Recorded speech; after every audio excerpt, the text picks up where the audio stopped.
Hello friends, welcome back to PK Vox competition channel. आपका फिर से स्वागत है। तो हम लोग पिछले टाइम ऑफलाइन क्लास में जो परसेंटेज चल रहा था उसको पढ़े थे। आइए आज उसके दूसरे पार्ट को देखते हैं। फिर जब नेक्स्ट क्लास लेंगे, आप लोग का नेक्स्ट सेशन लेंगे, तो उसमें जो मैथ का महासंग्राम सीरीज चल रहा था उसके अगले सेशन को अपलोड करेंगे। तो उसमें पार्टनरशिप आपको पढ़ा रहे थे, वो फिर कंटिन्यू करेंगे।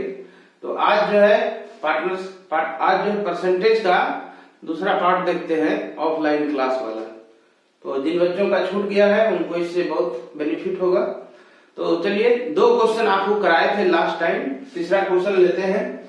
तीसरा क्वेश्चन कहता है, यदि एक संख्या में 64 जोड़ते हैं तो वह स्वयं की 157.1/7% हो जाती है, तब संख्या ज्ञात करें। तो इसको आपको दोनों तरीके से समझाते हैं कि कैसे आप x मान के बनाते हैं, और फिर जो आपको प्रतिशत और भिन्न का जो संबंध बताए हैं उसके आधार पर इसको कैसे सॉल्व करेंगे, इसको भी बताएंगे। तो आइए देखते हैं। तो क्वेश्चन नंबर 3 जो है आपका, संख्या मान लीजिए कि x है और इसमें ऐड किया 64। ऐसा करने से यह अपने आप का कितना हो जाता है, 157.1/7% हो जाता है। ठीक है, तो 157.1/7% जो है, इसको तोड़ने के लिए आपको कल भी बताए थे, आज थोड़ा सा बता देते हैं ताकि एक बार आपका फिर से रिवीजन हो जाए। तो देखिए, 157.1/7% जो है, इसको हम लोग लिख सकते हैं 100% और 57.1/7%। तो ये आपका जो 100% है 1 हो जाएगा, और ये जो है 4/7 होता है। तो दोनों जब ऐड कीजिएगा तो 11/7, यानी इसका वैल्यू हो गया 11/7। ठीक है, तो अब इसमें भी ये जो ट्रेडिशनल तरीका है x मान के बनाने का, उसमें भी थोड़ा शॉर्टकट हो जाता है। कब? जब आप प्रतिशत से भिन्न में बदलने का जो तरीका है उसको याद रखते हैं तब।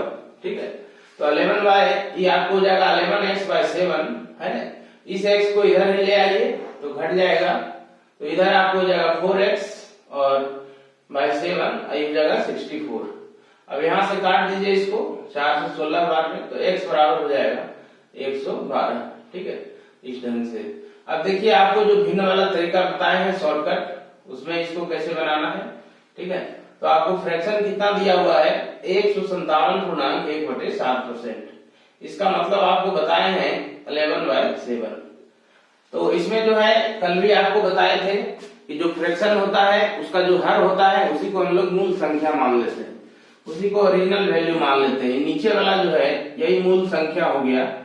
ठीक है, अब इसी संख्या में अगर इसका 157.1/7% यानी कि 11 जोड़ते हैं तो रिजल्ट जो मेरा है कितना हो जाता है। अच्छा, इसमें 64 जोड़ते हैं। ठीक है, ये मूल संख्या में 64 जोड़ते हैं, तब मेरा जो रिजल्ट होता है वह मूल संख्या का 157.1/7% होता है। यही आपका क्वेश्चन है कि मूल संख्या है, उसमें अगर आप 64 जोड़ दीजिएगा तो जो रिजल्ट होगा वह मूल संख्या का 157.1/7% हो जाता है। ठीक है, यानी सिंपल शब्द में अगर समझा जाए तो 7 में अगर 64 जोड़ते हैं तो 11 हो जाता है। 7 में अगर 64 जोड़ते हैं तो 11 हो जाता है। प्रैक्टिकली ऐसा संभव नहीं है, लेकिन यह चूंकि आपको रेशियो में दिया हुआ है, यह रियल नंबर नहीं है, इसलिए हम ऐसा आपको समझाने के लिए बोल रहे हैं कि यहाँ पर मूल संख्या कुछ रहा होगा जिसमें हम 64 अगर जोड़ते हैं तो ऊपर वाला आ जाता है। ठीक है, तो मूल संख्या में 64 जोड़ने पर रिजल्ट के रूप में हमको क्या प्राप्त होता है, 11 प्राप्त होता है। ठीक है, तो इसमें 64 जोड़ने पर 11 मिल रहा है। इसका मतलब साफ हुआ कि दोनों को घटाएंगे तो जो डिफरेंस होगा वो 64 हो जाएगा। ठीक है, तो 11 में 7 घटाइए, 4 यूनिट हो जाएगा। वही जो आपको 4 यूनिट है वही कितना के बराबर दिया हुआ है, 64 के बराबर। तो आपको मूल संख्या निकालना है 7 पर, तो यहाँ से इसको काट दीजिएगा, 16 गुना 7 बराबर हो जाएगा 112। देखिए कितना शॉर्ट तरीके से बन गया। ठीक है, तो मूल संख्या जो था इसमें 64 जोड़ते हैं तो जो रिजल्ट हमको मिलता है वो मूल संख्या का कितना है, 157.1/7% है, यानी 11 है। दूसरे शब्दों में अगर कहा जाए तो 7 यूनिट में अगर हम 64 जोड़ते हैं तो कितना आ जाता है, 11 यूनिट आ जाता है।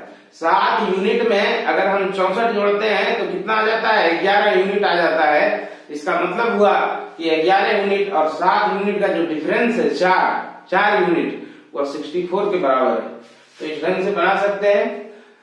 शुरुआती दौर में अगर आप चाहें तो इसको एक नियम से भी बना सकते हैं, ठीक है। दोनों घटाइएगा 4 यूनिट और यही 4 पर कितना हो गया, 64। तो 1 पर निकालिएगा तो 1 पर हो जाएगा 64/4 बराबर 16। तो आपको कितना पर निकालना है, 7 पर निकालना है। तो 7 पर हो जाएगा 16 गुना 7 बराबर 112। यही आपका आंसर हो जाएगा। तो उम्मीद करते हैं ये क्वेश्चन आपको समझ आया होगा, ठीक है। अब हम लोग जो है नेक्स्ट क्वेश्चन की ओर बढ़ेंगे, क्वेश्चन नंबर 4 लेंगे। तो देखिए क्वेश्चन नंबर 4 आपका क्या है। क्वेश्चन नंबर 4 कहता है कि चावल की कीमत 6 रुपया प्रति केजी से बढ़कर 7.5 रुपया प्रति केजी हो गई, ठीक है। तो खर्च ना बढ़े तो खपत में कितना प्रतिशत कमी करना पड़ेगा, ठीक है। तो ये आपका 4, ठीक है। तो ये जो है आपका 6 रुपया प्रति केजी है और इससे जो है चावल का कीमत बढ़ के हो गया है 7 रुपया प्रति केजी, सॉरी 7.5 हो गया है, 7.5 रुपया, 7 रुपया 50 पैसा प्रति केजी हो गया, ठीक है। मतलब देखिएगा आपको 1.5 रुपया का वृद्धि हुआ है। पहले आपको जो है चावल मिल रहा था 6 रुपया प्रति केजी में, अब वही चावल आपको कितना मिल रहा है, 7.5 में मिल रहा है। तो 1.5 रुपया की वृद्धि हुआ है। तो क्वेश्चन में कह रहा है कि आप खपत में कमी कर लीजिए ताकि आपका खर्चा नहीं बढ़े, ठीक है। जैसे आप अपने घर में 5 केजी चीनी यूज करते थे, ठीक है, और पहले आपको 20 रुपया मिल जाता था, है ना। तो अब चीनी का दाम बढ़ जाए, मान लीजिए 25 रुपये प्रति केजी हो जाए, तो आप कहिए ठीक है 100 रुपया चीनी ला रहे थे ना, तो 100 रुपया का ही लाएंगे, खर्चा को हम नहीं बढ़ाएंगे, ठीक है, अमाउंट को ही कम कर देंगे। जैसे 5 केजी यूज कर रहे हैं तो अब 4 केजी यूज करेंगे, 25 चौका 100।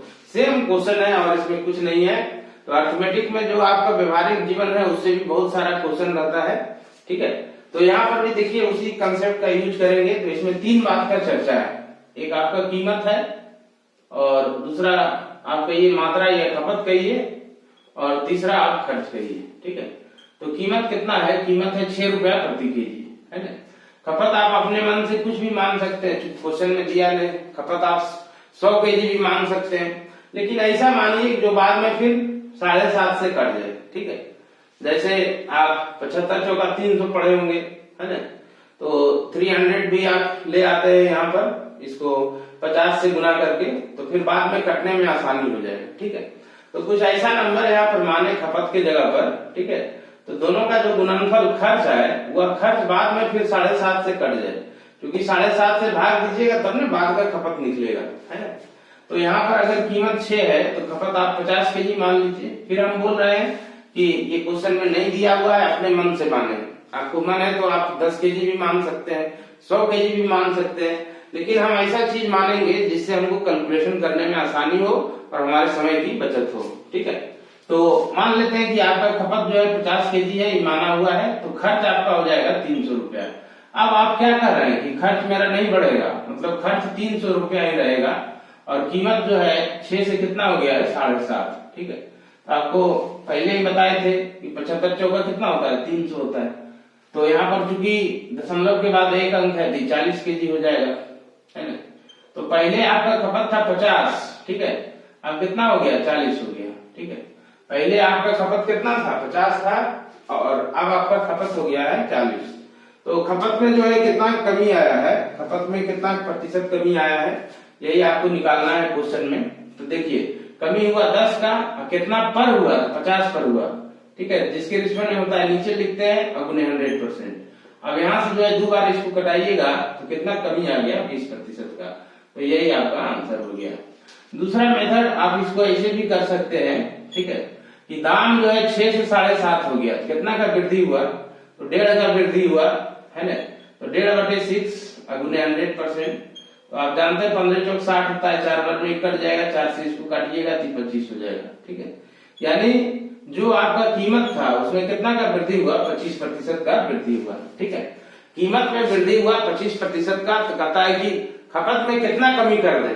तो आपको जो पहले परसेंटेज का वीडियो बताए थे, वीडियो अपलोड किए थे, उसमें भी इस तरह क्वेश्चन को हल किए थे कि जब भी आपको कम करना हो, ठीक है, जब भी आपको कुछ कम करना हो तो हर का मान बढ़ा दीजिए। ठीक है, जब भी कुछ आपको कम करना हो तो हर का मान बढ़ा दीजिए, और जब भी आपको कुछ बढ़ाना हो तो हर का मान घटा दीजिए। ठीक है, तो उसी तरह से इसमें भी करेंगे। जैसे ही 25 आ गया, ठीक है, 25 की वृद्धि हुई, तो हमको क्या करना है, कम करना है। तो कम करना है तो 100 में जुड़िए इसको, 100 जोड़ 25 125 गुने 100%।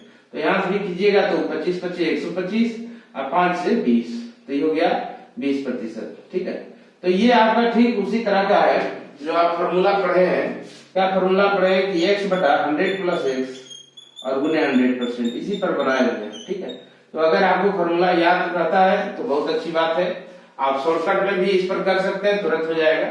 फॉर्मूला अगर आपको भूल गए, ध्यान में नहीं है, क्वेश्चन बनाना है, तो ये इसका बेसिक कंसेप्ट है, इससे आपको तुरंत बन जाएगा। ठीक है, इस तरह से बनाएंगे तो, और इस तरह से और भी चीनी का बहुत सारा क्वेश्चन बनता है और वो भी आपको बताएंगे अभी। तो इसको मिटाते हैं, अगला क्वेश्चन लेते हैं, क्वेश्चन नंबर 5। और ये क्वेश्चन जो है आपका बहुत इंपॉर्टेंट है। ठीक है, क्वेश्चन नंबर 5। तो क्वेश्चन नंबर 5 में देखिए क्या किया है। कहता है यदि एक आयत की लंबाई को 37.5% बढ़ाया जाता है और इसकी चौड़ाई को 20% घटाया जाता है तो क्षेत्रफल में प्रतिशत परिवर्तन ज्ञात करें। ठीक है, तो ये बहुत इंपॉर्टेंट क्वेश्चन है और इसके आधार पर, इस कंसेप्ट के आधार पर बहुत सारा क्वेश्चन भी बनता है। ठीक है, तो इसको पूरा डिटेल में आपको डील करते हैं और इसमें जो तरह तरह का आपको कंफ्यूजन आता है कि ये भी फार्मूला भी लगाना है या क्या करना है, तो इस तरह का क्वेश्चन लड़के लोग करते हैं। आखिर बनाना कैसे ऐसा क्वेश्चन, तो किस क्वेश्चन को ये भी फार्मूला से बनाना है या एक्स वाई फार्मूला भी उसको कहते हैं, और कैसे जो है भिन्न और प्रतिशत में जो संबंध है उसके आधार पर बनाना है, उसको भी अभी पूरा डिटेल में चर्चा करेंगे। तो देखिए आयत की लंबाई है। ठीक है, तो लंबाई में वृद्धि किया है 37.5% का, लंबाई में वृद्धि किया है 37.5% का, और चौड़ाई को जो घटाया 20% घटाया है। ठीक है, 20% घटाया है। अब पूछ रहा है ऐसा कीजिएगा क्षेत्रफल पर क्या प्रभाव पड़ेगा, है ना। तो इसको समझाने के लिए आपको हम थोड़ा डिटेल में चर्चा करेंगे। कुछ लड़कों को जो है डिटेल में पढ़ाना ठीक नहीं लगता है, तो आप थोड़ा सा वीडियो को आगे कर लेंगे, शॉर्टकट तरीका जो 2 लाइन वाला है उसको देख लेंगे। और कुछ बच्चे जो है दोनों सीखना चाहते हैं, बेसिक भी सीखना चाहते हैं और जो शॉर्टकट मेथड है उसको भी जानना चाहते हैं। देखिए अगर आपको कुछ तरह का जानकारी नहीं है, आप सिर्फ ट्रेडिशनल पढ़ाई किए हैं, तो आप इसको इसी तरह से बनाते कि मान लेते हैं कि लंबाई जो है L है, चौड़ाई B है। ठीक है, तो एरिया हो गया कितना, LB हो गया। अब एरिया देखिए क्या होगा, इसको बढ़ा दिया कितना, 37.5%। ठीक है, जो मेरा लेंथ था उसको कितना बढ़ा दिया, 37.5%। तो लेंथ को अगर 37.5% बढ़ा दिया, ठीक है, तो फ्रैक्शन के रूप में ही बढ़ाइए, अच्छा रहेगा। तो 1 + 3/8 8 हो जाएगा, है ना। तो ये पहले वाला है, पहले 100% था, अब जो है इसमें वृद्धि हुआ 37.5% का, है ना। तो शुरू में जो भी लेंथ था उसको 100% लेते हैं, इसको हम पूरा लिखते तो 137.1/2% हो जाता, कब, बढ़ने के बाद। तो उसी को शॉर्टकट में लिख रहे हैं, 1 + 3/8 हो गया, यानी ये आपका हो गया 11L और बटे 8। ठीक है, ये आपका लेंथ हो गया ये वृद्धि के बाद। ठीक है, तो वृद्धि के बाद जो है लेंथ ये हो गया आफ्टर इंक्रीमेंट। ठीक है, ये लेंथ हो गया 11L बटे 8। अब इसी तरह से ब्रेथ में जो है कितना कमी किया है, 20% का। ठीक है, तो ब्रेथ जो है आपका हो जाएगा 20% का, चूंकि कमी हुआ है तो आप इसको 80% भी सीधा सीधी बोल सकते हैं। ठीक है, 20% का कमी किया है तो ब्रेथ 80% हो गया है, और 80% आपका होता है 4/5, इसको लिखेंगे 4b/5। ठीक है, तो ये आपका ट्रेडिशनल तरीका बता रहे हैं, बेसिक तरीका। इसके बाद आपको शॉर्टकट तरीका भी सिखाएंगे। ठीक है, तो आप जो एरिया निकालिएगा, है ना, इसका कुछ नाम A' दे दीजिए या A ही लिखिए, कोई दिक्कत नहीं है। तो इन दोनों को गुना कीजिए, है ना, 11L और बटे 8 और 4b/5, क्योंकि अब जो लंबाई ये हो गया, चौड़ाई ये हो गया, इसको काटिएगा, 4 8 हो गया, इस जगह 11 LB और बटे 10। तो अब जो है चेंज कितना का हुआ एरिया में, ठीक है। तो देखते हैं चेंज कितना का हुआ, है ना।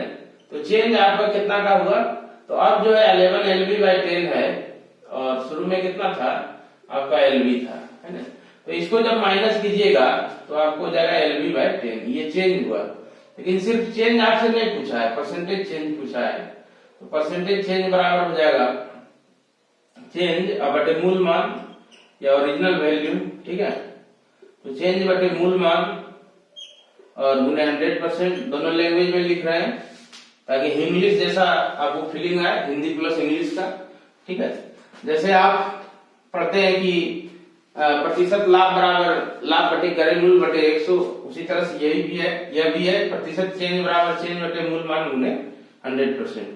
तो चेंज कितना का है, चेंज आया LB/10 का, और मेरा मूल मान जो था क्षेत्रफल का मूल मान यही था आपका LB पर चेंज हुआ, और ये हो गया गुना 100%।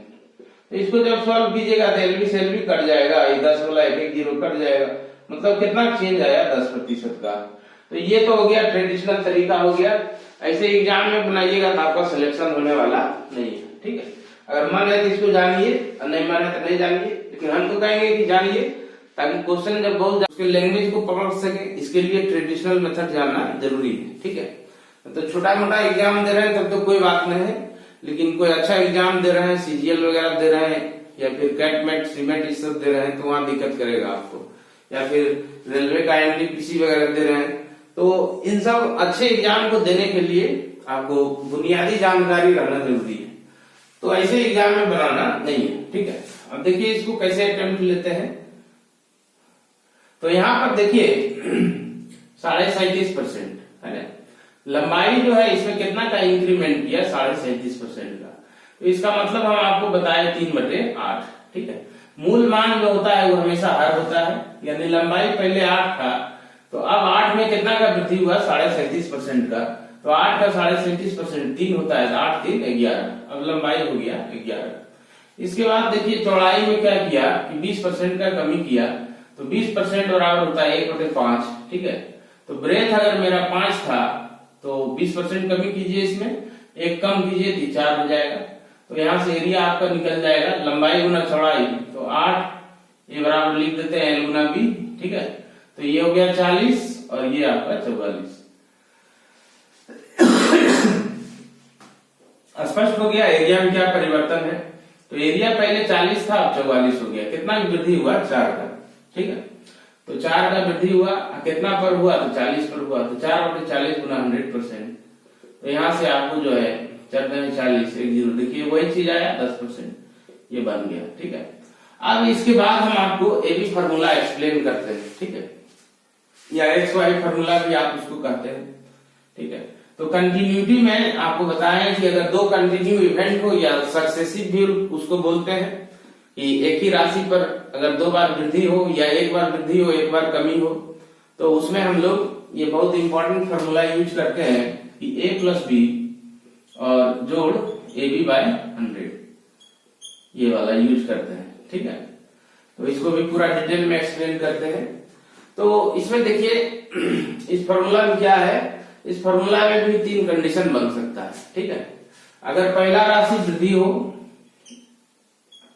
और दूसरा राशि में भी वृद्धि हो, ठीक है, और फिर मतलब उस पर वृद्धि हो, जैसे ऐसा कहें कि एक संख्या को पहले 10% बढ़ाया जाता है, फिर उसको 20% बढ़ा दिया जाता है, ठीक है। तो उसमें ऑल ओवर चेंज कितना होगा, तो ऑल ओवर वृद्धि कितना का हो जाएगा, ठीक है। तो दोनों में 2 बार वृद्धि हो रहा है, या फिर 2 क्वांटिटी रहेगा उसमें भी वृद्धि हो सकता है, ठीक है।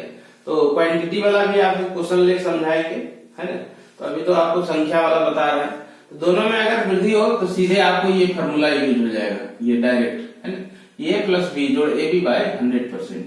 जैसे हम कहें कि एक संख्या है, उसमें पहले 10% की वृद्धि होती है, फिर 20% की वृद्धि होती है, ठीक है। एक संख्या है जिसमें पहले 10% की वृद्धि होती है, फिर उसमें 20% की वृद्धि होती है, तो टोटल वृद्धि कितना हो जाएगा। तो इसको आप कर सकते हैं 10 जोड़ 20 जोड़ 10 गुना 20/100। तो यहाँ से जो है आप 1 0 1 0 काट लीजिएगा, ठीक है। जी हो जाएगा 20 10 30 और 2 32% की वृद्धि हो जाएगी, ठीक है। पहला हो गया। दूसरा होता है कि अगर एक राशि में वृद्धि हो रहा है, दूसरे राशि में कमी हो रहा है, ठीक है। ये प्लस लिखे हैं मतलब वृद्धि को दर्शा रहा है और माइनस लिखे हैं तो कमी को दर्शा रहा है। अगर आप ये शॉर्टकट नहीं समझ रहे हैं तो आप लैंग्वेज में लिख लीजिए कि ए में जो है वृद्धि हो रहा है और बी में कमी हो रहा है, ठीक है। और ए में A% की वृद्धि हो रहा है ऐसा मान लीजिए, ठीक है। और बी में जो है B% का वृद्धि हो रहा है ऐसा मान लीजिए, ठीक है। B% की कमी हो रहा है, सॉरी। तो यहाँ पर देखिए जिसमें वृद्धि हो रहा है उसको प्लस में रखते हैं, फिर देखिए बी में कमी हुआ तो इसको माइनस ले लेते हैं, और ये प्लस माइनस माइनस AB बटे 100%, ठीक है। तो ये आपका हो गया। तो दूसरा जो कंडीशन है, अगर इसमें फाइनल साइन जो है क्वेश्चन बनने के बाद फाइनल साइन अगर आपको निगेटिव आ गया तो ये कमी को दर्शाएगा, है। और फाइनल साइन अगर प्लस में आ गया तो ये किसको दर्शाएगा? वृद्धि को दर्शाएगा, ठीक है। जैसे इसी क्वेश्चन को हम ऐसा कहते हैं कि ए में जो है 10% की वृद्धि की जाती है और बी में जो है 20% की कमी की जाती है, तो ऑल ओवर प्रभाव क्या पड़ेगा, ठीक है। तो 10% और फिर 20% की कमी, तो इसको ऐसे बनाएंगे 10, इसमें कमी लिए हैं तो -20 करेंगे, और फिर देखिए प्लस माइनस माइनस 10 गुना 20 और बटे कितना 100, ठीक है। फिर से देख लीजिए, पहला राशि था उसमें 10% का वृद्धि किए, है ना। या इसको ऐसे समझिए कि एक संख्या है उसमें पहले 10% की वृद्धि की जाती है, फिर 20% की कमी की जाती है, तो उसमें जो है ऑल ओवर वृद्धि या कमी क्या होगा, ठीक है। तो 10 माइनस 20 और ये प्लस माइनस माइनस 10 गुना 20 बटे 100, यहाँ से 1 0 1 0 काट लेते हैं, और ये 10 माइनस 20 आप जानते हैं -10 होगा, फिर माइनस तो ये आएगा अंततः -12, ठीक है। देखिए खुद ब खुद माइनस में आ गया, तो माइनस साइन कमी को दर्शाता है, इसको लिखेंगे 12% की कमी, ठीक है। 12% की कमी। इसी में देखिए अगर ऐसा होता कि पहले आपको 20% की वृद्धि कर देता, 10% की कमी कर देता, ठीक है, तो उस सिचुएशन में एक चांस बनता है पॉजिटिव आने का, ठीक है। 20% अगर वृद्धि करता, 10% कमी, 20 माइनस 10 करते तो क्या हो जाता 10, और फिर 10 में 2 घटा देते तो 8 हो जाता, 8% की वृद्धि हो जाता। तो फाइनल चिन्ह अगर आपका माइनस में आया तो कमी दर्शाएगा, ठीक है, और फाइनल साइन प्लस में आया तो वृद्धि दर्शाएगा। इसी में देखिए एक और कंडीशन आप बना सकते हैं कि दोनों में कमी हो रहा है ना, ए में भी कमी जा रहा है और बी में भी कमी जा रहा है, ठीक है। या इसको आप ऐसे भी समझ सकते हैं कि एक संख्या है उसको पहले 10% कम करते हैं, फिर 20% और कम कर देते हैं, तो उसमें टोटल कमी क्या होगा, ठीक है। तो अगर आपको समझ नहीं आ रहा है तो आप मेरी बातों को लिखते जाएं कॉपी पर, वीडियो को लिख लिख के आप एक एक चीज को समझें, वीडियो को बार बार देखें, इन सब सारी बातों को समझना बहुत जरूरी है। इसमें बच्चों को बहुत कंफ्यूजन हो रहा है, ठीक है। तो यहाँ पर देखिए ए में भी कमी हुआ, बी में भी कमी हुआ, ठीक है। जैसे अगर उदाहरण लें कि 10% की कमी और फिर उसी संख्या में 20% की कमी, इसको ऐसे बनाते हैं -10 -20 दोनों बार कमी लिए हैं, और देखिए यहाँ ध्यान दीजिए माइनस माइनस प्लस, है ना, 10 गुना 20 और बटे 100, तो ये देखिए क्या हो जाएगा 20 10 30 -30 और प्लस 2, तो ये आपका आ जाएगा -28%, ठीक है। यानी अगर किसी संख्या में पहले 10% की कमी करते हैं फिर 20% की कमी करते हैं तो उसमें कितनी की कमी आ जाएगी? 28% की कमी आ जाएगी, है ना। तो इसको इसी ढंग से हम लोग बनाते हैं, और चूंकि फाइनल चिन्ह जो है आपका माइनस में आया है तो यहाँ पर आपको लिखा चुके हैं कि फाइनल चिन्ह अगर माइनस में हो तो कमी बताएगा, है ना। तो कमी बता रहा है, कितने की कमी हो गई? 28% की कमी हो गई। तो उम्मीद करते हैं कि ये भी फॉर्मूला आप समझे होंगे, है ना। अब इसको हम लोग अप्लाई करना भी बताएंगे। ऐसे इसको डिटेल में जो और वीडियो है मेरा परसेंटेज का पहले से अपलोड है इस चैनल पर, उसको भी आप देखिएगा, तो उससे भी आपका कंसेप्ट बहुत क्लियर होगा, ठीक है। वहां पर इसको ये भी फॉर्मूला को जो है बहुत व्यापक रूप में एक्सप्लेन किए हैं, ठीक है। तो उस वीडियो को भी आप देख सकते हैं, आपको बहुत मदद मिलेगा। तो चलिए अब इसको मिटाते हैं और यहाँ पर देखते हैं कि इस क्वेश्चन में क्या हम ए बी फॉर्मूला का यूज कर सकते हैं, क्या ए बी फॉर्मूला का यूज करके इस क्वेश्चन को बनाया जा सकता है, ठीक है। और कहाँ हम ए बी फॉर्मूला का यूज करेंगे और कहाँ पर नहीं करेंगे ये भी आपको क्लियर कर देते हैं। जैसे देखिए ए बी फॉर्मूला तब यूज कीजिए जब आपको पूर्णांक में मान दिया रहे, जैसे 10%, 20%, तो वहां सीधे ए बी फॉर्मूला आप लगा दीजिए। लेकिन जब आपको भिन्न में मान दे दे 37.5%, 62%, 87%, ठीक है, या 57.1/7%, इस तरह का दे दे, तब वहां पर हमेशा आप फ्रैक्शन का प्रयोग करें, तब बनाने में क्या होगा, आसानी होगा। ठीक है, तो इसमें आप ए बी फॉर्मूला लगा सकते हैं, लेकिन फिर कैलकुलेटिव हो जाएगा। ठीक है, जैसे कीजिएगा इसको 37 और फिर कीजिएगा -20, फिर माइनस, है ना, 37.1/2 गुना 20/100, कैलकुलेटिव हो जाएगा। उससे अच्छा है कि आप इस तुरंत भिन्न में तोड़ लें, आंसर आ जाएगा। दूसरा कहिएगा कि हमको ए बी फॉर्मूला से ही बनाना है, तो ए बी फॉर्मूला का हम एक नया रूप बना दिए। ठीक है, नया रूप क्या बनाए हैं, तो परसेंटेज में जब आप लिखते हैं तो लास्ट में करते हैं AB/100, है ना। तो जब इसको भिन्न के रूप में भी हम यूज कर सकते हैं इस फॉर्मूला को, है ना। तो भिन्न के रूप में इस फॉर्मूला को कैसे लिखिएगा, तो भिन्न के रूप में आप इसको लिखिएगा कि A + B अजोड़ AB, है ना, बस इतना है। इसमें बटे 100% नहीं लगाना, क्योंकि भिन्न के रूप में इसको यूज कर रहे हैं। तो ये जो है फॉर्मूला भिन्न के रूप में देखिए कैसे यूज होगा, समझिए इसको। तो लेंथ में जो है 3/8 का वृद्धि किया, भिन्न सिर्फ लेंगे, और उसमें जो है 1/5 का कमी किया। ठीक है, तो इसको लेंथ मान लीजिए, इसको ब्रेथ मान लीजिए, 3/8, है ना, ये कमी वाला है तो -1/5, और प्लस माइनस माइनस 3/8 गुना 1/5, ऐसा कर दिए। ठीक है, अब ये आपका बन के तैयार हो गया, है ना। तो यहाँ पर देखिए एलसीएम लीजिएगा तो 40 हो जाएगा, ये हो गया 15 और -8, है ना, तो 15 - 8 और ये आपका -3, तो ये हो जाएगा 4/40। देखिए उतना ही आ गया, 4/40 का मतलब 1/10। प्रतिशत में बदलिएगा तो इसको आप लिख सकते हैं 10%।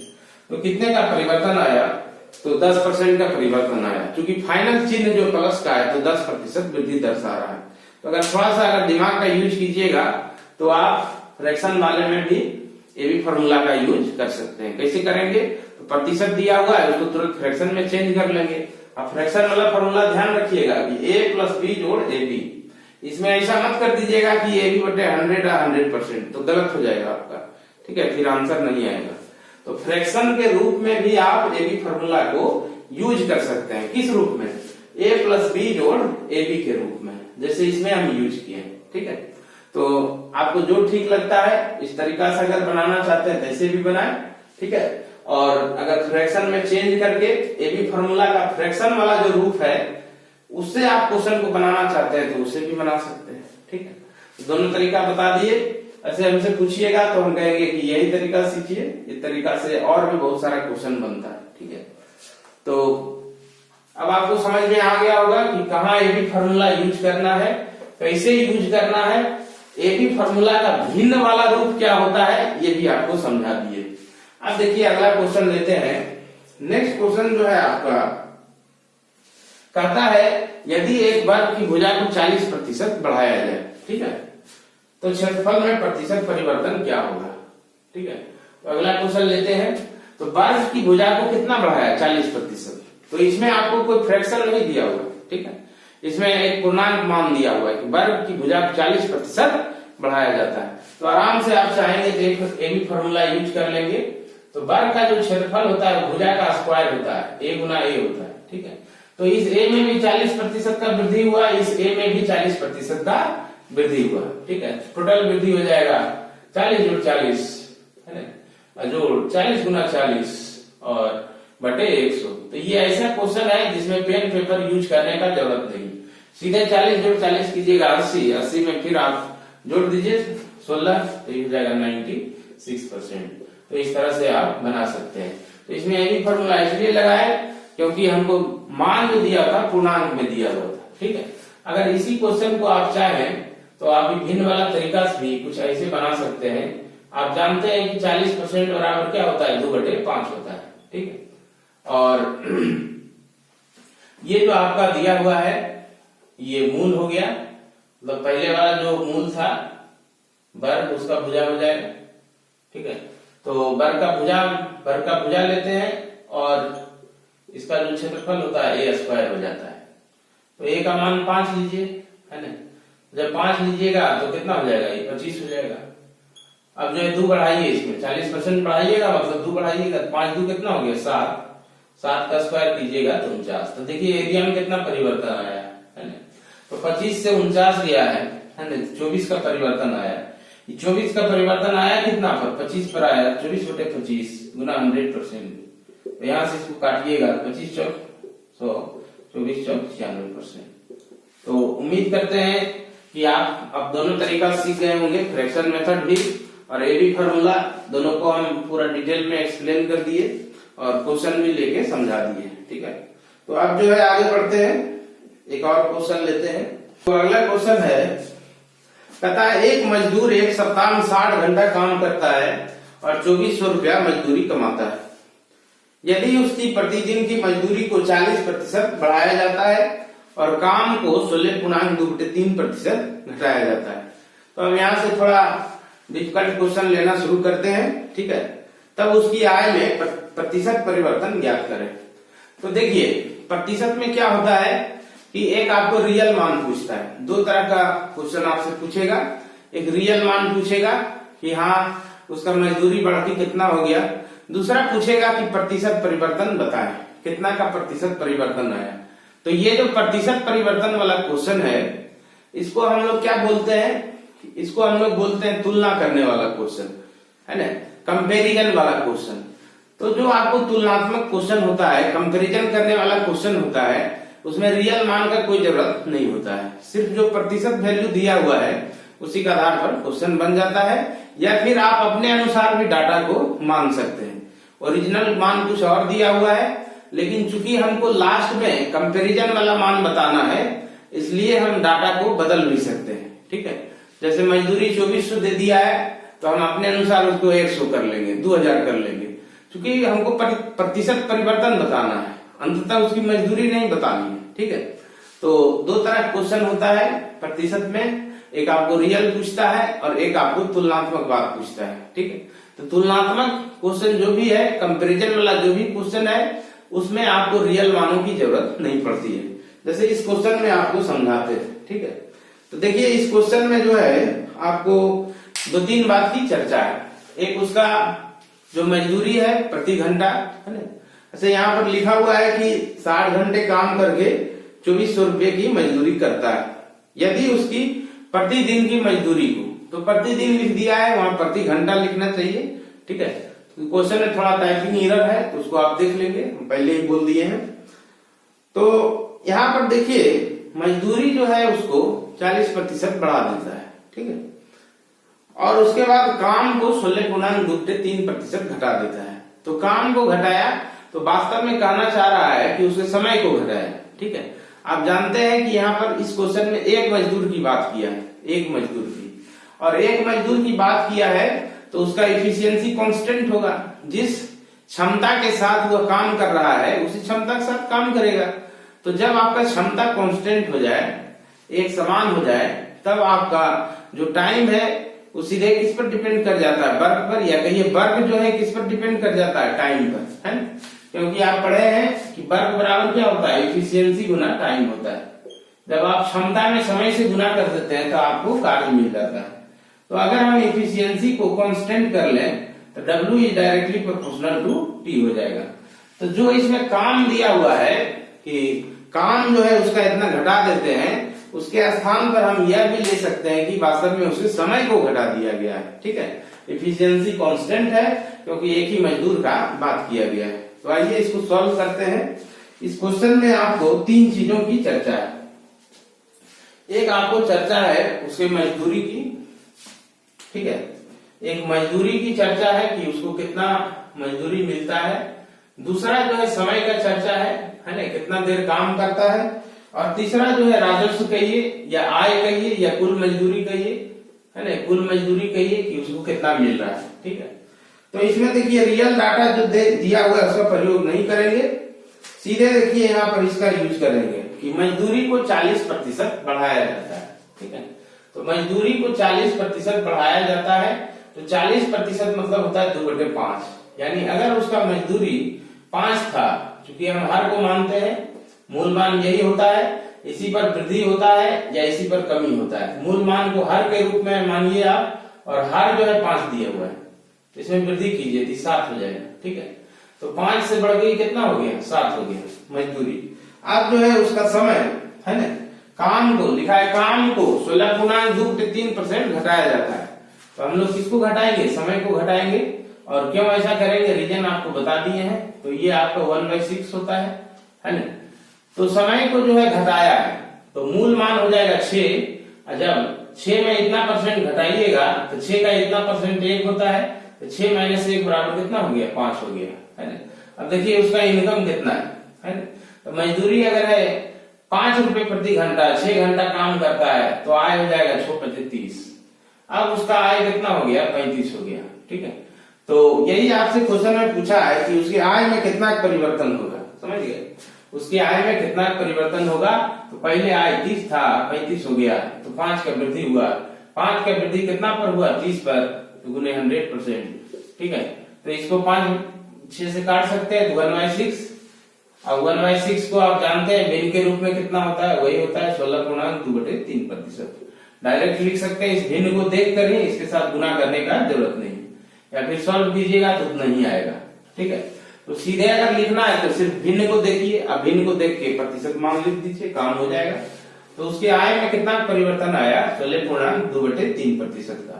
अब देखिए इसमें हम कोई रियल मान लेके नहीं बनाए कि उसका मजदूरी था 24 रुपया प्रति घंटा, मजदूरी दिया हुआ था 40 रुपया। तो ये सब जो है हम लोग कुछ नहीं यूज किए, सिर्फ प्रतिशत वाला मान यूज किए, बना दिए। ठीक है, अब इसी में देखिए अगर हम उसके रियल मान को यूज करें, जैसे मजदूरी है, समय है, और ये आपका आय। ठीक है, तो समय जो है उसका 60 घंटा दिया हुआ है ना, 60 घंटा है, और आय कितना हो रहा है, 60 घंटा काम करता है, 2400 रुपया आय है उसका। तो निश्चित रूप से उसका मजदूरी होगा 40 रुपए प्रति घंटा।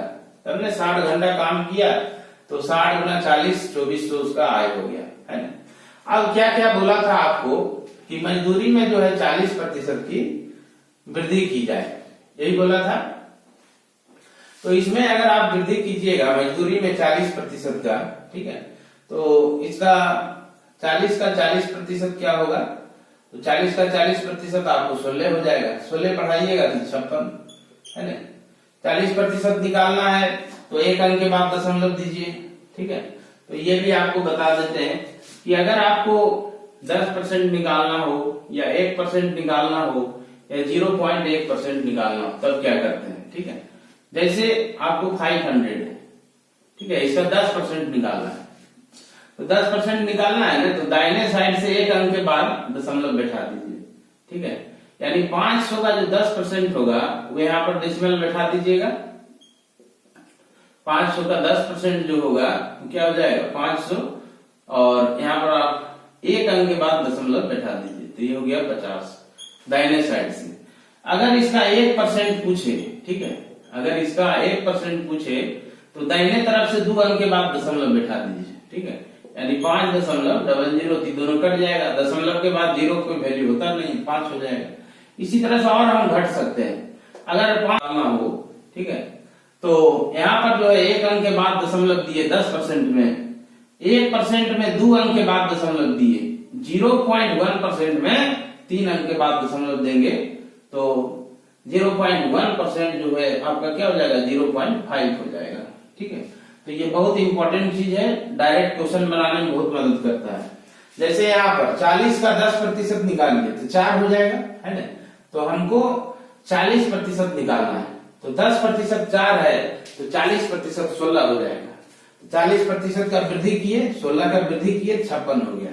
ठीक है, अच्छा, समय को जो है घटाया है, या फिर आप 2/5 भी ले सकते हैं इसका 2/5 भी लीजिएगा, 16 आ जाएगा, 56 हो जाएगा। समय को घटाया कितना, 1/6, तो 60 में 60 का 1/6 10 होता है, तो समय आपका 50 हो गया। अब उसका आय कितना हो जाएगा, 56 × 50 कर लीजिए, तो ये 3 और ये तो 2800 हो गया।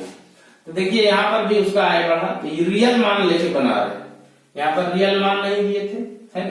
तो कितना का वृद्धि हुआ 400 का, कितना पर वृद्धि हुआ 2400 पर गुने 100%, ठीक है।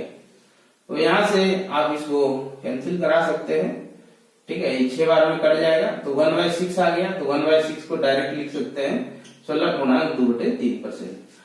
तो इसके मदद से आपको ऐसे बनाना नहीं है एग्जाम में, इसी तरह से बनाना है, ठीक है। ये आपको बताए कि क्वेश्चन को हम रियल वैल्यू लेके भी बना सकते हैं, और जो तुलनात्मक मान है प्रतिशत वाला उसको लेके भी बना सकते हैं, ठीक है।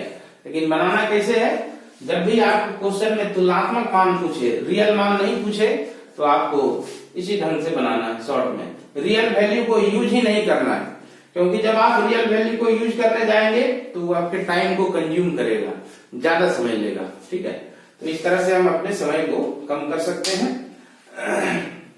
तो अब अगला क्वेश्चन लेते हैं। अगला क्वेश्चन भी जो है आपका बहुत इंपॉर्टेंट है, चीनी वाला क्वेश्चन है और अक्सर एग्जाम में पूछता है, वेरी वेरी इंपॉर्टेंट क्वेश्चन है।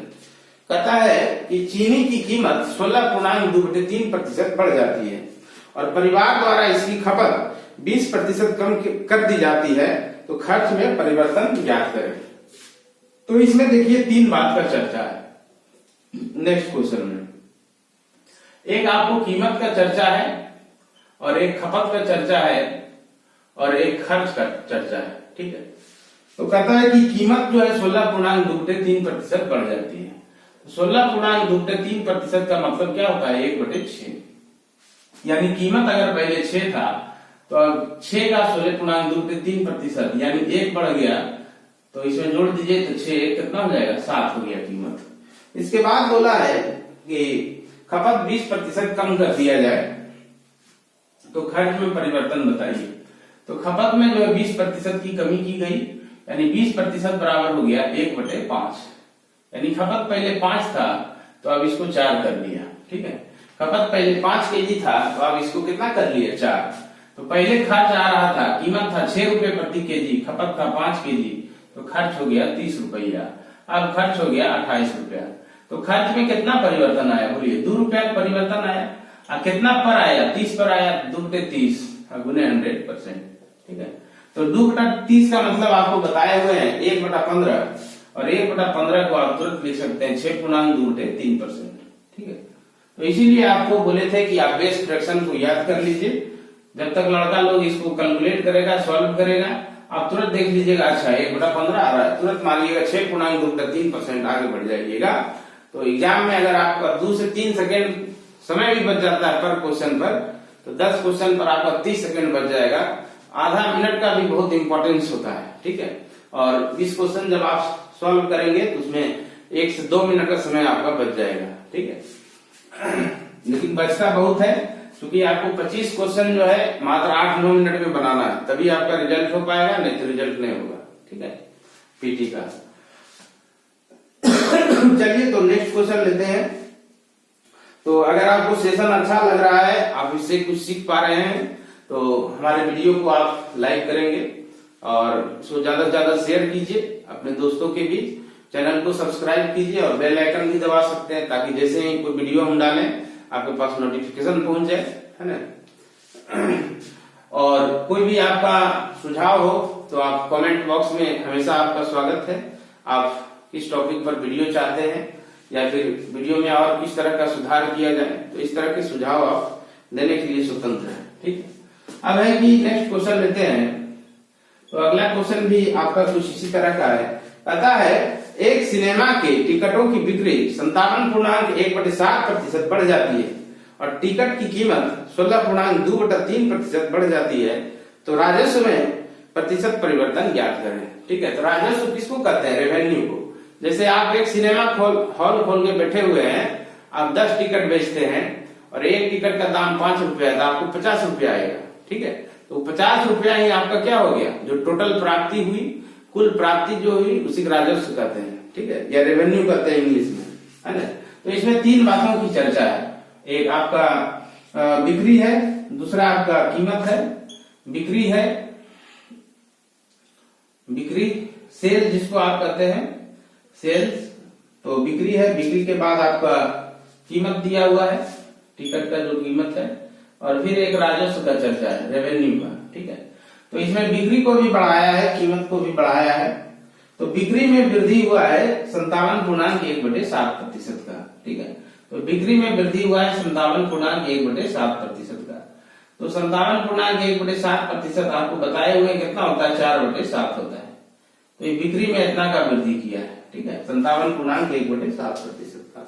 कीमत जो है उसमें वृद्धि किया है, ये जो कीमत है इसमें वृद्धि किया है 16.2/3% का। ठीक है, कर राजस्व में क्या परिवर्तन होगा, है ना। तो 16.2/3% का मतलब तो आपको बार बार बता रहे हैं हर क्वेश्चन में 1/6। अब देखिए, पहले अगर बिक्री था 7 टिकट का, तो आप पढ़ के हो गया 7 4 11। ठीक है, पहले देखिए कीमत अगर 6 रुपया था एक टिकट का, तो अब हो गया 6 1 7। तो राजस्व दोनों को गुना करेंगे। राजस्व जो है बिक्री कीमत पर डिपेंड कर रहा है, यानी राजस्व बराबर बिक्री गुना कीमत। इसी को आपको पहले जो परसेंटेज का वीडियो अपलोड किए थे उसमें बताए थे प्रोडक्ट कॉन्स्टेंसी रूल। ठीक है, उसके आधार पर भी इसको बहुत शानदार ढंग से एक्सप्लेन किए थे, तो आप उस वीडियो को भी देख सकते हैं। ठीक है, तो इससे आपका कंसेप्ट जो है खुल के रह जाएगा। सच है कि हो जाएगा 42, पहले राजस्व था 42 और अब मिल रहा है 77। ठीक है, तो पहले राजस्व 42 था, 77 हो गया, कितना का परिवर्तन आया, तो परिवर्तन निकालिएगा तो इसको घटा दीजिए, नीचे से ऊपर घटाइए, 7 में 2 गया 5, 7 में 4 गया, तो 35 का परिवर्तन आया। ठीक है, बड़ा में छोटा को घटाते हैं अंतर निकालने के लिए, तो 35 का परिवर्तन आया। तो ये 35 का परिवर्तन आया कितना पर, 42 पर। ठीक है, 42 ही बढ़ के 77 हो गया, 35 की वृद्धि हुई गुना 100%, वृद्धि प्रतिशत निकल जाएगा। यहाँ से इसको काटिएगा, 37 35 और 7 42, तो 5/6 आया। तो 5/6 का मतलब भी आपको कल बताए थे। अगर आपको नहीं समझ आ रहा है तो आप पिछला वीडियो जरूर देखें। 5/6 आप इसको सॉल्व कीजिएगा, लेकिन हम डायरेक्ट लिख देंगे 83.1/3%। तो यही अंतर होगा। अगर आप मेरा वीडियो देखते हैं, मेरे पास पढ़ते हैं, तो आपका इतना समय बच जाएगा। सीधे फ्रैक्शन देखिएगा, आंसर हो गया, आगे बढ़ जाइए। तब तक आपके दोस्त जो है उसको कैलकुलेट करने में आपका समय बर्बाद करते रहेंगे। ठीक है, चलिए तो अब नेक्स्ट क्वेश्चन लेते हैं। नेक्स्ट क्वेश्चन देखिए आपका क्या है। तो आज जो है बहुत आपको इम्पोर्टेंट क्वेश्चन करा रहे हैं, किस पर, तो प्रतिशत और जो भिन्न के बीच संबंध होता है उस पर। अगर एक बार समझ नहीं आए तो आप इस वीडियो को बार बार देखें। ठीक है, ये कंसेप्ट समझना बहुत जरूरी है, क्योंकि हम हमेशा आपको कहते हैं कि अगर प्रतिशत आपका ठीक हो गया तो समझ लीजिए कि 4 चैप्टर आपका अर्थमेटिक का बहुत मजबूत हो गया। एक प्रतिशत, दूसरा प्रॉफिट लॉस, लाभ हानि जिसको आप कहते हैं, तीसरा एसआई साधारण ब्याज, चौथा कंपाउंड इंटरेस्ट, चक्रवृद्धि ब्याज। चारों चैप्टर कुछ नहीं अर्थमेटिक का है, चारों चैप्टर केवल प्रतिशत है, हम चारों को प्रतिशत मानते हैं। ठीक है, तो इस कंसेप्ट को समझना बहुत जरूरी है। आइए नेक्स्ट क्वेश्चन लेते हैं। तो नेक्स्ट क्वेश्चन जो है आपका कहता है कि एक संख्या को 20% घटाया जाता है तथा फिर 80% बढ़ा दिया जाता है, तो उसमें परिवर्तन। तो बहुत आसान क्वेश्चन है, आप इसको खुद से बनाएं।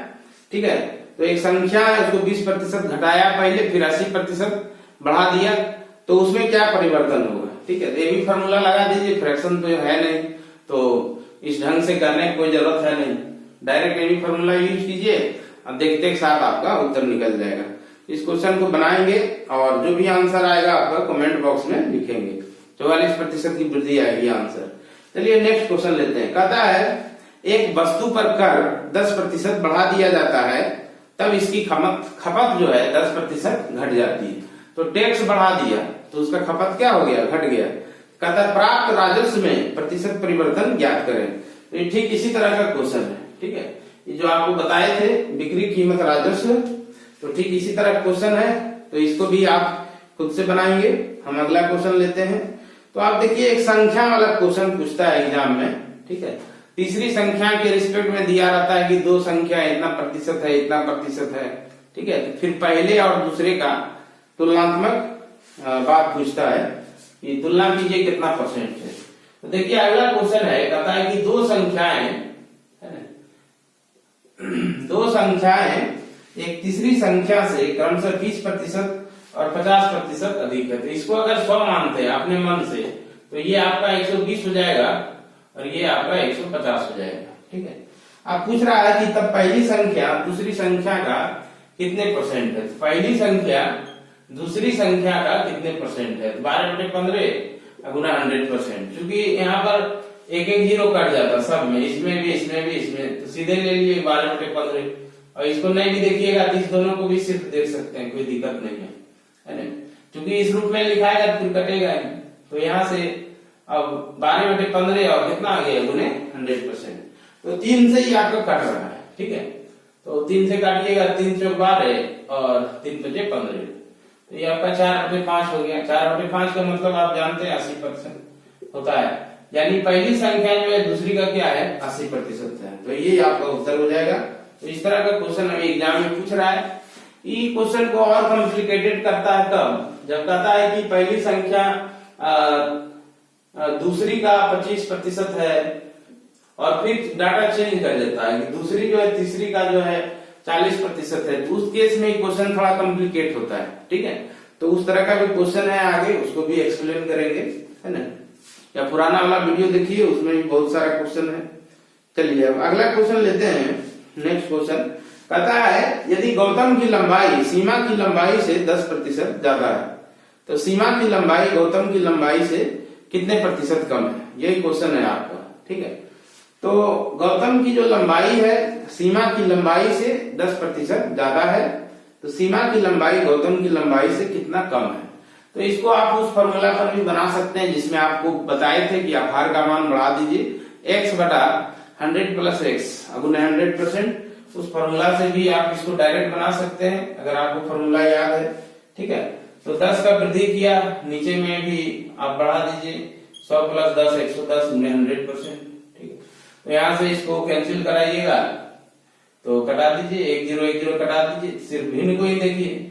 1/11 को आप लिख सकते हैं 9.1/11%। ठीक है, तो इतना कम है, यही आपका उत्तर हो जाएगा। और अगर इसको तरीका से बनाना चाहते हैं तो ऐसे बना सकते हैं, गौतम है और एक सीमा है। ठीक है, तो कहता है गौतम की लंबाई सीमा की लंबाई से 10% ज्यादा है, तो 10% मतलब आपको बताए हुए हैं कि 1/10 है ना। सीमा की लंबाई से ज्यादा है, सीमा का 10 मान लीजिएगा तो गौतम का हो जाएगा 10 जोड़े 11। तो आगे पूछा कि सीमा का कितना कम है ना, कितने प्रतिशत कम है। तो देखिए 1 कम है, सीमा का जो है गौतम के रिस्पेक्ट में कितना कम है, 1 कम है। और कितना पर 1 कम है, तो 11 पर। फिर वही बात हो गया 1/11 गुना 100%। ठीक है, तो 11 से भाग दीजिएगा, फिर यही आ जाएगा 9.1/11%। तो अगर आपको फॉर्मूला नहीं याद है, फॉर्मूला में कंफ्यूजन होता है, तो सिंपल ऐसे भी बना सकते हैं। ये एकदम बेसिक सा क्वेश्चन है परसेंटेज का। ठीक है, तो उम्मीद करते हैं यहाँ तक आपको समझ आया होगा, है ना। तो अगला क्वेश्चन एक लेते हैं। अगला क्वेश्चन है कि एक पुस्तकालय में 30% किताबें हिंदी भाषा में। ठीक है, तो इसको मिटाते हैं। एक पुस्तकालय में 30% किताबें हिंदी भाषा में है, शेष किताबों का 40% फ्रेंच भाषा में, और शेष किताबों का 60% स्पेनिश में है, और शेष बची 8400 किताबें अंग्रेजी भाषा में है। पुस्तकालय में कुल कितनी किताबें। तो देखिए इसमें 2 बात का चर्चा है। ठीक है, एक आपको कुल किताब का चर्चा है जो पूछा है आपसे, और एक शेष किताब लास्ट में दिया हुआ है कि शेष जो 8400 है वो अंग्रेजी भाषा में। ठीक है, तो रियल डाटा शेष का दिया हुआ है ना, और पूछ रहा है आपको क्या टोटल। तो 2 चीज लेके चलेंगे इस क्वेश्चन में, एक शेष और दूसरा टोटल। ठीक है, तो देखिए इसको फ्रैक्शन मेथड से कैसे बनाते हैं, है ना। तो यहाँ पर आपको बोला कि 30% जो है किताबें हिंदी भाषा में, है ना। तो 2 चीज लेके चलिए, एक शेष रिमेनिंग बुक्स और एक टोटल बुक्स कुल, है ना, कुल। तो 30% यानी 3/10 ये हिंदी का है, तो टोटल कितना है 10, और शेष कितना बच जाएगा, 10 में से 3 गया 7, शेष हो जाएगा। ठीक है, आगे बढ़िएगा तो कहता है कि 40% फ्रेंच भाषा का है। तो 40% मतलब आप क्या जानते हैं 2/5 होता है, तो 40% मतलब 2/5 हुआ, तो टोटल आप 5 ले लीजिए और शेष हो जाएगा 5 में से 2 गया कितना 3 हो गया। ठीक है, आगे बढ़िएगा तो आगे क्या है डाटा, आगे कहता है कि शेष किताबों का 60% स्पेनिश में है। ठीक है, तो 20 × 60 और 20 × 100 है ना। तो कुल देखिए फिर 5 हो गया और शेष कहिएगा 5 में से 3 गया 2 हो गया। स्पेनिश भाषा में शेष बची 8400 किताबें, तो आप जाके रियल वैल्यू दिया है, ठीक है। तो इसको जानते हैं आप लोग, हम गुना करते हैं और कभी भी इसी साइड में मत कटाइएगा या इसी साइड से इसी साइड को मत कटाइएगा। इधर से इधर कटा सकते हैं, इधर से इधर कटा सकते हैं। तो अगर आप कटाना चाहें तो ऐसे कटा सकते हैं, 2 बचे 10 इस ढंग से, है ना। कभी भी 5 को 5 से मत कटा दीजिएगा, ठीक है। विपरीत जो दिशा है उसमें आप कटा सकते हैं, इस रॉ से इस रॉ को कटा सकते हैं, एक ही रॉ में मत कटा दीजिएगा। तो अब इसको गुना कर लीजिए तो हो जाएगा 7 या 21, यानी शेष इतना हो गया और ये हो गया कितना 125, ये आपका टोटल हो गया, तो रेशियो बन गया। यही 21 पर आपको दिया हुआ है 8400, है ना। तो ये कितना गुना है 400 गुना है, ठीक है। तो ये जो इस पर निकाल लीजिए, 400 गुना कर लीजिए तो 125 चौके होता है 500 और इस पर डबल 0 बैठा लीजिए, तो कुल पुस्तक कितना हो गया 50,000। ये बन के आपका तैयार हो गया। अब देखिए इसी क्वेश्चन को हम x मान के भी एक लाइन में बना देते हैं, ठीक है। वो भी तरीका अच्छा है, आप वैसे भी बना सकते हैं, है ना। कोई जरूरी ऐसे नहीं करना है, लेकिन इसको भी आप सीखें, इसका बहुत जगह यूज होता है इसी कारण से। खास करके जब आप सिंपल इंटरेस्ट पढ़ेंगे, साधारण ब्याज, चक्रवृद्धि ब्याज, तो इस तरह का जो तरीका है उसमें बहुत यूज होगा, तो इसको भी आप सीखें। अब देखिए अगर इसी क्वेश्चन को आप x मान के बनाते हैं, ठीक है, तो मान लीजिए कि टोटल पुस्तक x है, ठीक है। तो शेष का बोलता है, तो पिछला जो वीडियो बनाए थे परसेंटेज का, उसमें भी इस तरह क्वेश्चन हम एक्सप्लेन किए थे, फ्लो चार्ट के द्वारा भी एक्सप्लेन किए थे, x मान के भी बनाए थे, ठीक है। तो इसमें देखिए कहता है 30% किताबें हिंदी की है, तो हमको शेष लेख सिर्फ चलना है। तो 30% हिंदी हुआ, शेष बचा 70%, 70% को लिखेंगे 7/10। आगे आपको बोला है कि 40% फ्रेंच में है, तो शेष हो जाएगा 60%, 60% को आप लिख सकते हैं 3/5। आगे बढ़िएगा तो लिखा है कि 60% स्पेनिश में है, तो बच गया 40%, 40% को आप लिख सकते हैं 2/, अच्छा शेष लिखना है, ठीक है, उल्टा हो रहा है। तो शेष किताबों का 40% फ्रेंच में है, हाँ ये ठीक था, तो 60% हो जाएगा 3/5। अब आगे बोला कि 60% स्पेनिश में है, तो आपकी बात 40 लेंगे तो जाएगा 2/5, है ना। अब जो शेष जो बच रहा है यही आपका अंग्रेजी भाषा का है 8400, है ना। तो यहाँ से इसका मान निकालना है। तो देखिए बात सेम है, यहाँ पर जो आप 7 3 2 लिखा है ना, यहाँ पर भी ऊपर में आप देखिए 7 3 2 है, इधर जो लिखा है 10 5 5, तो इधर भी क्या है 10 5 5। अंतर यही है कि इसमें इस तरह से गुना कर रहे हैं, इसमें सीधा सीधी गुना कर रहे हैं। आपको ये भी बताया कि इधर से इधर काट दीजिएगा, तो देखिए कटने का नियम यही है कि ऊपर वाला से नीचे को काट सकते हैं, नीचे से ऊपर को काट सकते हैं, तो वही नियम आपको सिखा देते हैं, ठीक है।